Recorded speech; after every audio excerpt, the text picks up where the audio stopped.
अस्सलाम वालेकुम dear students, how are you. उम्मीद है सब खैरियत से होंगे। Now today our discussion is the mass of the earth. आज जो हमारी डिस्कशन अंडर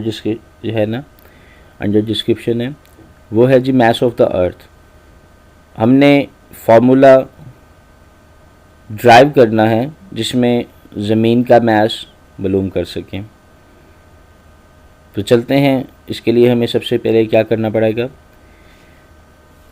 सबसे पहले आपने सपोज करना है बेटा, मास ऑफ अर्थ में हमारे पास यहाँ देखें, हमने सपोज किया कि ये एक बड़ा सा मास है जिसको मैंने सपोज कर लिया क्या है, इट इज़ अ अर्थ। और इसके जो मास को मैंने सपोज किया कि ये बेटा अर्थ है, और इस अर्थ में जो इसका मास है हमने उसको सपोज कर लिया इस कंसीडर के अंदर ME से।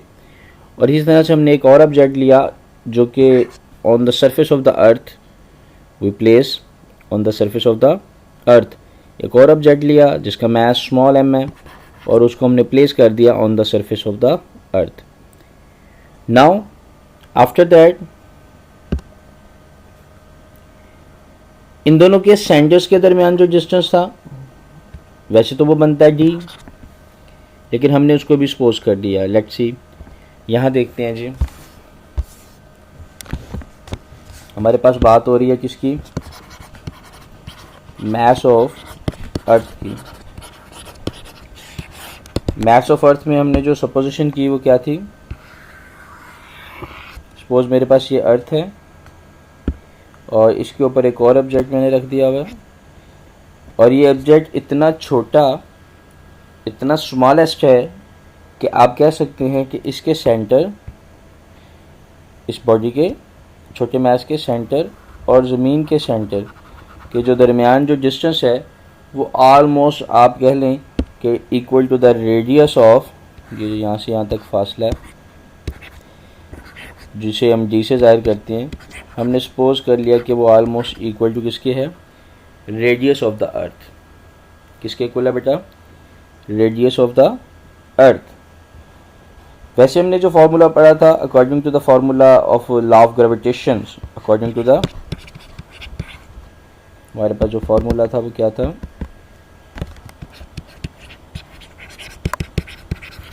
According to the law of gravitation. अब इस लॉ ऑफ ग्रेविटेशन के मुताबिक हमारे पास जो वैल्यू थी वो था जी F is equal to G m1 m2 over d square, ये फॉर्मूला था। अब यहाँ पे हमने सपोजिशन ये की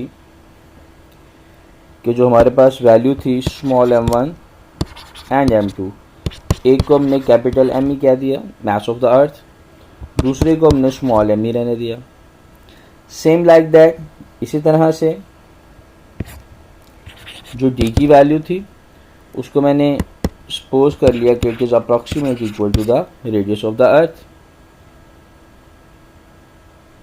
तो by putting the values your equation become F is equal to capital G ME small m over r square, d की जगह r स्क्वेयर आ गया।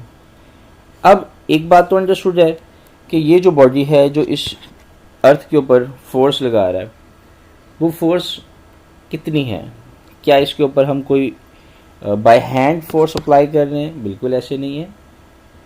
It is only due to its weight. इसके अंदर वही फोर्स है बेसिकली बेटा जो इसके वेट के इक्वल है, तो इसका वेट ही है जो नीचे अप्लाई कर रहा है फोर्स। तो हम लिख सकते हैं कि यहाँ पे मौजूद जो F है वो बेसिकली उसके वेट के इक्वल है, एट W बराबर किसके होता है, mg के। Now by putting the values,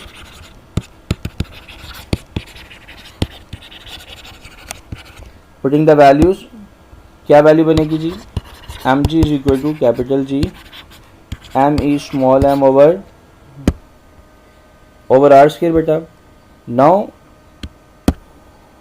small m से क्या हुआ बेटा, कैंसलेट हो गया। आफ्टर दैट हमारे पास जो इक्वेशन बनी वो क्या बनी, अगर मैं मास ऑफ अर्थ के लिए इक्वेशन बनाना चाहता हूँ तो mass of earth is equal to G क्योंकि स्मॉल जी ये वाला वैसे का वैसे रहने दिया। ये जो आर स्क्वायर नीचे डिवाइड हो रहा है उधर जाके मल्टीप्लाई कर जाएगा और ये जो कैपिटल जी इधर मल्टीप्लाई कर रहा है वो उधर जाके डिवाइड हो जाएगा। And now your equation becomes equal to M E g r square over capital G. तो ये बेटा बन गई हमारी मास ऑफ अर्थ की equation. Now by putting the values you know that कि G is the constant value, 23 value है जिसकी 10 मीटर पर सेकेंड स्क्वायर। नाउ इसी तरह से हमारे पास जो आर रेडियस ऑफ अर्थ है उसकी भी फिक्स वैल्यू है, कितनी वैल्यू है, एंड कैपिटल जी ये भी एक कांस्टेंट है, इसकी भी फिक्स वैल्यू है 6.673 मल्टीप्लाई 10 की पावर -11 न्यूटन मीटर स्क्वायर पर kilogram square and the value of r is 6.4 multiplied 10 की पावर 6 मीटर। ये तीनों वैल्यूज़ मेरे पास मौजूद हैं। Now by putting the values m is equal to g की वैल्यू कितनी थी जी 10 मल्टीप्लाई बाय 6.4 मल्टीप्लाई 10 की पावर 6 डिवाइडेड बाय 6.673 मल्टीप्लाई 10 की पावर -11। ओके नाउ यहाँ से वैल्यू क्या बनेगी 6.4 मल्टीप्लाई 10 की पावर, जिसकी पावर कुछ नहीं होती 1 होती है। बेसिस सेम हो तो पावर ऐड हो जाती है, 6 और 1 कितनी हो जाएगी 7, 10 की -11 ऊपर जाएगी तो ऊपर जाके वैल्यू हो जाएगी +11 डिवाइडेड में क्या रह जाएगा 6.673। नाउ हम डिवाइड कर देते हैं, सॉरी बेटा यहाँ पे इस सॉरी वैल्यू का हमारे पास स्क्वायर था तो इसका स्क्वायर पहले फाइंड करते हैं जी और फिर इसको लिखते हैं जी। सबसे पहले इसका बेटा हमने स्क्वायर निकालना है तो यहाँ पे वैल्यू क्या बनेगी 10 एज इट इज रहेगा मल्टीप्लाई बाय 6.4 का जो अगर हम स्क्वायर निकालें तो वैल्यू क्या बनती है मेरे पास 6.4 मल्टीप्लाई बाय 6.4 आंसर आता है जी 40.96 एंड आफ्टर दैट हमारे पास मल्टीप्लाई 10 की पावर क्या आएगी 6 to 12 क्योंकि पावर के ऊपर पावर हमेशा मल्टीप्लाई करती है। नीचे आ जाएंगे 6.673 मल्टीप्लाई 10 की पावर -11। Okay very next. अब इन दोनों को ऐड कर दें जी, ऊपर वैल्यू आ जाएगी 40.96, नीचे वैल्यू बन जाएगी 6.673 मल्टीप्लाई 10 की पावर 12 दी और ये पावर 1 है, मिलके कितनी बन जाएगी बेटा बेसिस सेम हो तो पावर ऐड हो जाती है 13। ये 11 ऊपर जाएगा तो वैल्यू बनेगी 10 की पावर +11। नाउ डिवाइडेड बाय इस 40 को डिवाइड कर दे किस पे जी 6.673 पे, आंसर आता है मेरे पास कितना 6.13 मल्टीप्लाई 10 की पावर कितनी है यहाँ पे, फिर बेसिस सेम है बेटा तो 13 और 11 इक्वल टू किसकी हो जाएगा 24। तो 0.13 को अगर मैं